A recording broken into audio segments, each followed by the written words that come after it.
लोग आकर इसे विकृत रूप देने का प्रयास कर रहे हैं। जैसे कि हम आज कल सुबह मटली से निकले थे।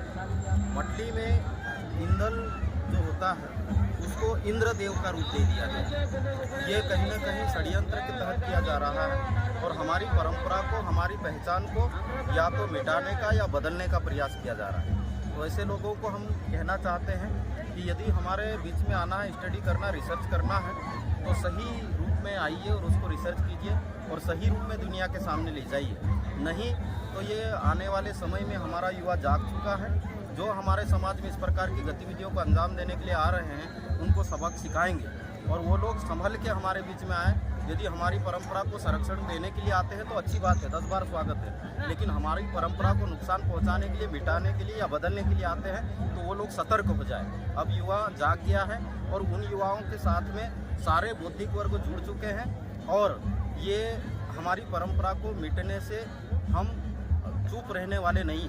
तो इस आज जो हम आए हैं यहाँ पर इंदल के प्रोग्राम में, यहाँ से यही संदेश देना चाहते हैं कि युवा भी अपनी परंपरा को बदलने का प्रयास ना करें और दूसरे जो लोग कुत्सित मानसिकता के हमारे बीच में आ रहे हैं उनको पहचानें और जैसे ही पहचान में आते हैं उनको हमारे गाँवों में आने से रोकें, क्योंकि यही हमारी परंपरा को ख़त्म करेंगे और आदिवासियों को ख़त्म करेंगे और उनकी राजनीति चमकाएंगे।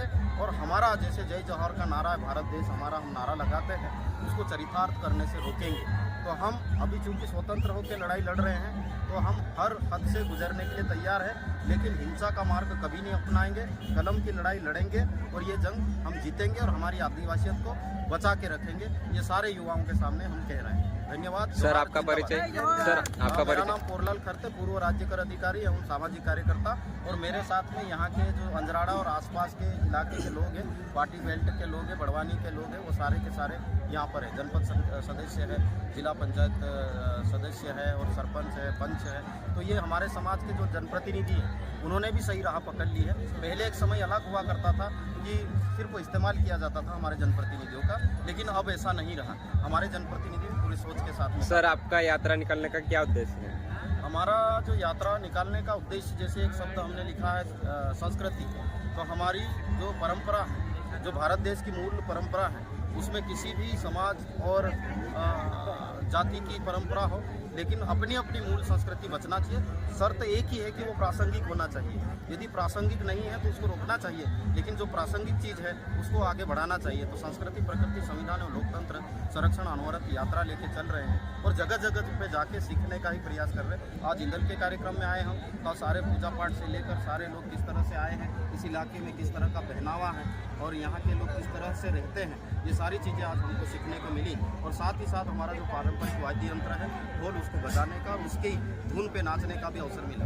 जैसे आप लोग देख रहे हैं कि पूरे कितने सारे ढोल बज रहे हैं, कम से कम मेरे ख्याल से 15-20 या उससे ज़्यादा ढोल, और सुबह होते होते तो 50 से ज़्यादा ढोल हो जाएंगे। इतने ढोल बजने के बाद भी हम आराम से बात कर पा रहे हैं, अर्थात हमारे जो वाद्य यंत्र है वो किसी को नुकसान नहीं पहुँचाते हैं। तो ऐसे वाद्य यंत्र भी बचे रहना चाहिए। सर ये इंदल क्यों मनाया जाता है? ये इंदल क्या होता है? इंदल एक हमारे समाज की एक मान की परंपरा है और हर व्यक्ति के घर में इंदल नहीं होता है। जिसके घर में एक बार इंदल आया है, इंदी राजा की पूजा हुई है, वही उसका पूजा कर सकता है और वो फिर उनके पीढ़ी दर पीढ़ी चलते रहता है। इंदल हर कोई व्यक्ति नहीं करता है। जिसके बीच में पूजा पाठ में या जो हमारे बड़वे भूपे होते हैं उनके उसमें यदि बैठता है, उसी के घर में इंदल होता है। तो एक मान की परंपरा है जिसको यहाँ पर मनाया जाता है। Thank you. ठीक है सर, धन्यवाद।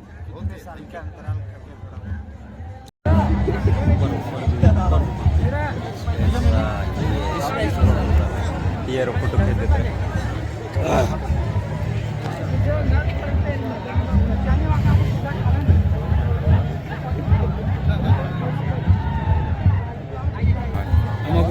माइक लाया कि नहीं रहा अब सर कभी माइक को तो माइक नहीं ऐसे ही बजा अच्छा हो जाएगा ठीक हो जाएगा।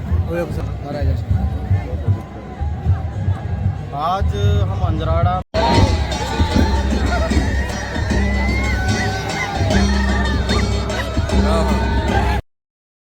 अपने इनकम के साधन ढूंढना चाहिए, तभी हम हमारे समाज को सशक्त कर सकते हैं।